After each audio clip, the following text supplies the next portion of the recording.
Assalamualaikum warahmatullahi wabarakatuh. Salam dan bahagia. Bertemu kembali dengan saya di pertemuan yang keempat ya, di mata pelajaran Teknik Pemesinan Bubut kelas 12 ya.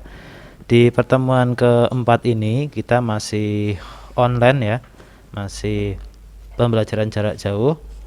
Jadi untuk tatap muka ini belum bisa dilaksanakan ya. Nah, seperti yang kalian lihat, ini saya di bengkel bubut ya, di ruang alat ya. Jadi saya tetap masuk ke sekolahan ya. Nah, di pertemuan yang keempat ini akan saya jelaskan materi mengenai teknik pembuatan ulir cacing menggunakan mesin bubut ya, membubut ulir cacing. Nah, di pertemuan sebelumnya itu kan sudah saya jelaskan membubut dengan membuat ulir segi 4 ya. Nah, itu besok saat tatap muka itu insya Allah bisa kita praktekkan ya. Lanjut ya. Nah, ini tujuan pembelajaran di pertemuan yang keempat memahami tentang fungsi dari ulir cacing ya. Nanti fungsi ulir cacing itu untuk apa ya. Kemudian memahami tentang perhitungan pembuatan ulir cacing. Jadi untuk menghitung berapa kedalaman ulir cacing, berapa jarak kisarnya, berapa sudut heliksnya, itu juga perlu dihitung. Ketiga, melakukan pembuatan ulir cacing dengan menggunakan mesin bubut. Ya, jadi mesin bubut itu juga bisa digunakan untuk membuat ulir cacing, tetapi dengan ketentuan kisarnya itu yang kecil. Kalau kisarnya besar itu tidak bisa ya. Bisanya nanti dengan mesin freeze itu juga bisa ya, itu ulir cacing. Nah, apakah ini nanti dipraktekkan? Nah, kemungkinan tidak ya. Yang dipraktekkan itu adalah ulir segi 4 ya. Lanjut. Nah, ini adalah aplikasi untuk ulir cacing yang sering kalian jumpai itu di kepala pembagi ya. Pernah megang ya kepala pembagi? Nanti kalau kalian di kelas 2 kan pernah mempelajari pemesinan freeze, itu ada namanya kepala pembagi. Nah, di dalam kepala pembagi itu ada dua komponen. Pertama adalah roda gigi cacing, kedua adalah ulir cacing. Nah, ini adalah satu kesatuan ya. Jadi kenapa kepala pembagi itu putarannya 40 kok muternya yang dicekamnya itu adalah satu kali putaran? Karena apa? Karena adalah dengan ini roda gigi cacing dan ulir cacing ya. Itu jadi ulir cacing dan roda gigi cacing itu adalah sebagai pereduksi putaran. Nah, itu aplikasinya. Nah, ini adalah roda gigi cacing. Saya jelaskan roda gigi cacing dulu. Salah satu elemen transmisi yang dapat meneruskan daya dan putaran pada poros yang bersilangan ya. Bersilangan itu bisa tegak lurus, bisa membentuk sudut ya.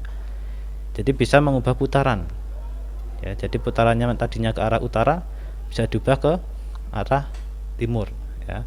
Roda gigi cacing mempunyai gigi yang dipotong menyudut seperti roda gigi heliks dan akan dipasangkan dengan ulir cacing ya. Jadi nanti pasangannya itu dengan ulir cacing untuk roda gigi cacing. Dan itu apakah harus dengan ulir cacing? Iya, karena roda gigi cacing kalau nggak ada pasangan ulir cacingnya ya nggak berfungsi gitu ya.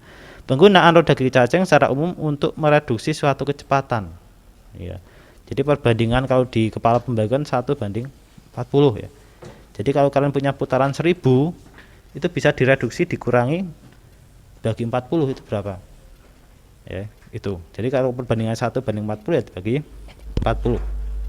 Misalnya putarannya 400 dengan penggunaan roda gigi cacing nanti bisa bagi 40 jadi 10 rpm ya, sangat rendah sekali.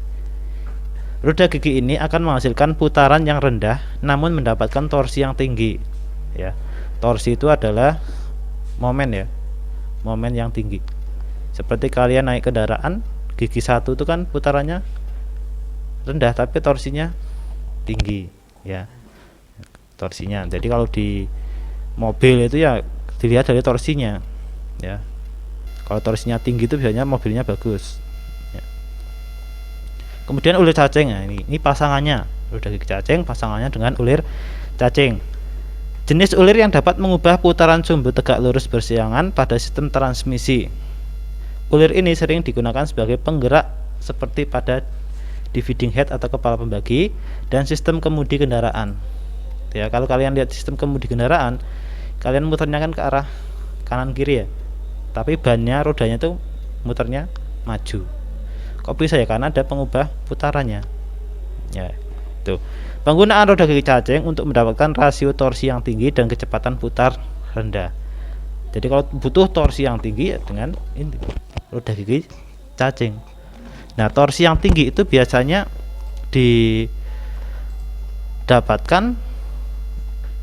digunakan untuk misalnya kalian naik ke pegunungan ya. Itu kan bukan butuh kecepatan tinggi, tapi butuhnya adalah torsi yang tinggi. Berikutnya roda gigi cacing. Nah, ini gambarnya seperti ini ya. Ada ulir cacing itu yang ini ya. Nah, ini roda giginya ini tuh, ini berpasangan. Berikutnya roda gigi cacing secara fisik memiliki cekungan di tiap giginya ya. Jadi di sini itu, nah ini cekung ya. Nah ini salah satu job UKK di tahun 2000 berapa itu, 18 atau 19. Ini cekung ya, bukan rata ya. Cekungan ini bertujuan untuk mengubah titik kontak antara roda gigi dengan poros cacing yang biasanya berupa titik menjadi berupa garis ya. Jadi mengubah titik kontaknya ya, sehingga kontak menjadi lama dan menghasilkan transmisi daya yang tinggi ya. Jadi kalau kontaknya lama itu kan bisa menghasilkan daya yang lebih tinggi. Tapi kalau dengan bentuknya rata itu kan titik kontaknya jadi kecil. Tuh.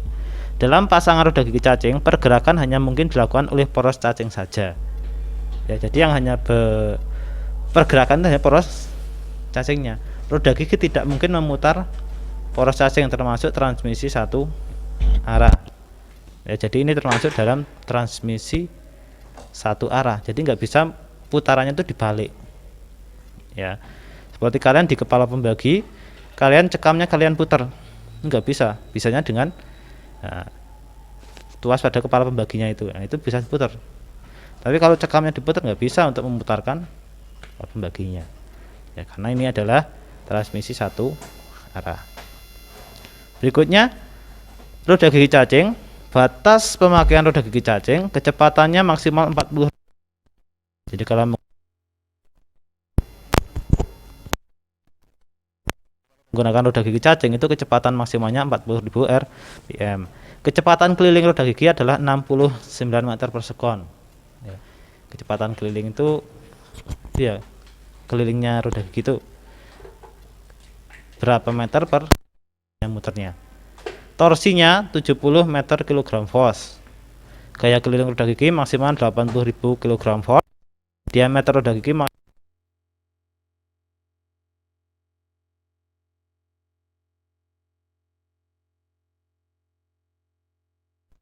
400 horsepower. Aplikasi pemakaian adalah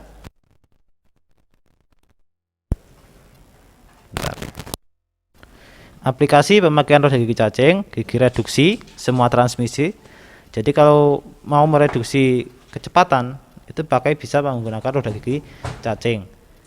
Motor derek, kemudi kapal. Nah, ini kalau kalian lihat kemudi kapal itu kan muternya berapa kali itu baru bisa geser sedikit. Mesin bor vertikal. Nah, ini biasanya kalau di bengkel itu kan dengan puli ya. Berapa puli ditumpuk itu. Nah, bisa juga dengan ini roda gigi cacing. Mesin fresh dan kemudi kendaraan. Mesin fresh itu ya di kepala pembagi itu juga ada. Atau di reduksi roda giginya juga ada. Kemudian tipe dari penggerak roda gigi cacing antara lain cylindrical worm pasang dengan gigi globoid. Kemudian globoid worm game dipasangkan dengan roda gigi lurus. Globoid worm drive dipasangkan dengan roda gigi globoid. Roda gigi cacing kerucut dipasangkan dengan roda gigi kerucut globoid yang dinamis dengan roda gigi spheroid. Ini tipe penggeraknya saja sebagai pengetahuan saja. Nah, ini bagian dari roda gigi cacing. Maaf, ulir cacing ya, bukan roda gigi cacing. Ini ulir cacing. Ini keliru ya, maaf. Nah, ulir cacing. Ya, jadi kisarnya itu cukup besar. Nah, ini. Nah, nanti bisa kalian download juga materinya di link deskripsi ya, deskripsi di link videonya. Nah, ini. Nah, nanti ada keterangan di sini. Ya, modul, kisar ulir cacing, jarak gigi nominal, jarak gigi aksial, dan seterusnya ya. Nah, ini sebagai apa? Nanti sebagai perhitungan. Jadi kode-kode simbol ini itu sebagai perhitungan dasarnya ya. Nah, ini adalah konversi dari modul dan kedalaman. Misalnya modul 1 pitch-nya itu 1 pitch, konversinya 25,4 inch konversi ke milimeter. Double, ulir triple itu modulnya 3 ya, ini modulnya 3, triple masuknya ke triple, double ini berarti 2. Terus itu berikutnya.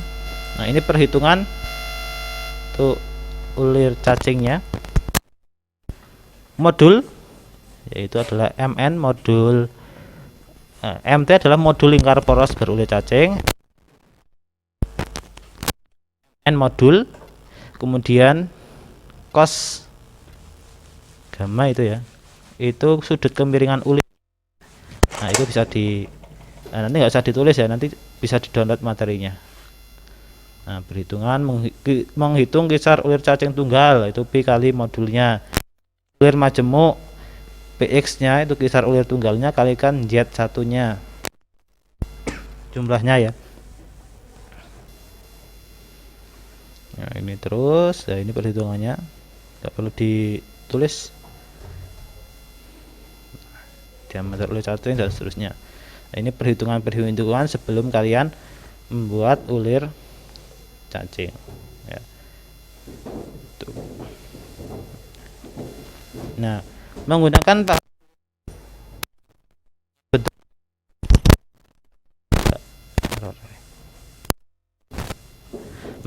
pahat ulir kontur profil cutter flash modul.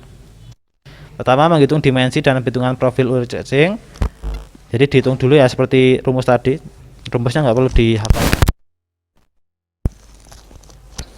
Kemudian memahami lembar kerja pembuatan ulir cacing, menyiapkan benda kerja, menyiapkan mesin dan mengecek kondisi mesin. Ini standarnya seperti itu ya. Menyiapkan pahat yang akan digunakan. Nah, pahatnya itu sesuai dengan sudutnya, sudut ulir cacingnya ya. Beda dengan yang segitiga, itu beda. Memasang pahat setinggi senter, mengatur roda gigi pada mesin bubut dan kecepatan putar pembubutan. Ini untuk menentukan kisarnya ya. Jadi kisar ulirnya kan ditentukan dulu berapa kisarnya ya, dari perhitungan ini. Nah, dari perhitungan pertama itu kan sudah ketahuan, oh kisar yang saya gunakan adalah misalnya 6 atau berapa. Nanti diatur di mesin bubut itu ada pengaturan kisar. Pengatur handle-handle pengendali otomatis pada mesin untuk membubut ulir ya, sama dengan pembubutan ulir biasa. Nyalakan mesin dan siap proses pembubutan. Terus menggeser pahat mendekati benda kerja dan menyentuhkan pahat pada benda kerja untuk menentukan titik nol pembubutan. Ini caranya sama dengan kemarin ya, membubut ulir segi 4. Memundurkan pahat dan posisikan berada di depan benda kerja. Mengatur kedalaman pemakanan dan titik nol yang dibuat tadi. Jadi biasanya kedalamannya sedikit dulu ya, yang penting menyayat dulu, baru nanti dicek kisarnya. Kisar sesuai baru ditambahkan penyayatan. 13. Melakukan pembubutan ulir cacing pada benda kerja sepanjang benda kerja yang secara otomatis ya. Jadi kalau ulir nanti handle otomatisnya ditekan. Setelah pembubutan sudah sepanjang benda kerja, matikan mesin dan tarik mundur pahat. Posisikan awal ke posisi untuk penguliran kedua dengan memutar spindle ke arah berlawanan. Ya, jadi posisi handle otomatisnya tetap dalam kondisi on ya, atau ditekan ya. Nanti untuk memundurkan tinggal memindahkan handle putaran spindle ke arah berlawanan, jadi biasanya ke atas itu nanti mundur pahatnya, nanti kalau ke bawah itu kan maju. Lakukan penguliran sampai kedalaman ulir tercapai, lakukan finishing agar hasil uliran bagus. Nah kemarin di soal itu ada ya, supaya ulirannya itu tidak pecah ya atau rusak, yang perlu dilakukan apa? Itu adalah apa?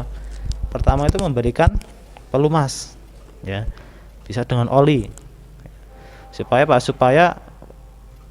tidak overheating atau panas berlebih. Kalau panas berlebih nanti kan gosong gitu ya, puncak ulirnya kan gosong, jadi diberikan pelumas. Selain pelumas juga kedalaman pemotongannya itu tidak terlalu tebal, jadi sedikit demi sedikit. Kalau terlalu tebal itu kan beban pahatnya besar, kemudian menghasilkan panas yang besar juga. Dan yang ketiga itu dengan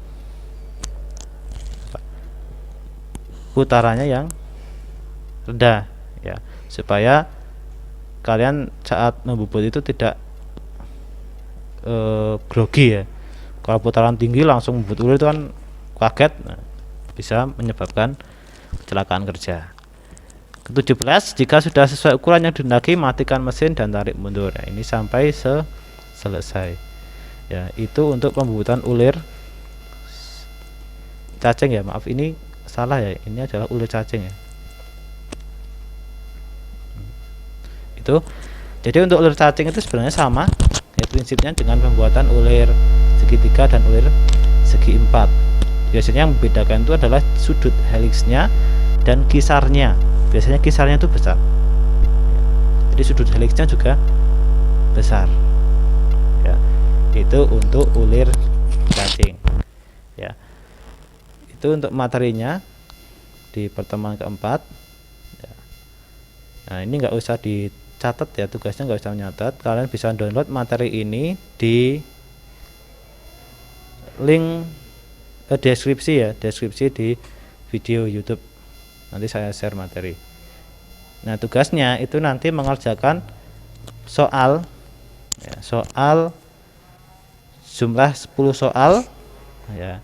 Nanti linknya saya cantumkan juga di deskripsi. 10 soal itu bentuknya adalah pilihan ganda ya, nanti saya share linknya di deskripsi. Nah sebelum saya tutup, untuk siswa yang belum mengerjakan tugas sebelumnya ya, yang 5 soal itu ya silahkan untuk dikerjakan ya, dan diharapkan sebelum nanti tatap muka itu sudah selesai, jadi tidak ada tanggungan kalian terhadap tugas ya. Kemudian untuk presensi sesuai dengan ketentuan adalah waktunya 1 minggu ya. Bagi yang kemarin belum sempat presensi melebihi batas ya berarti kalian tidak dianggap tidak ikut itu ya. Jadi silakan ikuti aturan yang sudah disepakati ya. Tugas juga dikerjakan, sebenarnya waktunya 1 minggu ya. Jadi kalau lewat itu kan terlambat ya, jadi di sistem itu sudah terlambat ya. Itu bagi yang kuotanya ya, kemarin ada yang komen itu kan kuotanya kalau bisa jangan pakai YouTube ya, kuotanya habis Pak ya. Nah kalau yang misalnya kuotanya tipis ya habis, bisa langsung download materinya di deskripsi ya. Jadi videonya nggak usah tonton dulu ya, nanti kalau ada kuota bisa untuk ditonton, atau kalian bisa nebeng dari desa ya, kecamatan itu kan ada wifi nya ya, itu bisa ya, download dulu nanti pulang di rumah ditonton kan bisa ya. Itu saya akhiri pertemuan yang keempat, ada kurang lebihnya mohon maaf ya. Semoga video ini bermanfaat dan suaranya jelas sehingga bisa dipahami. Saya akhiri, wassalamualaikum warahmatullahi wabarakatuh.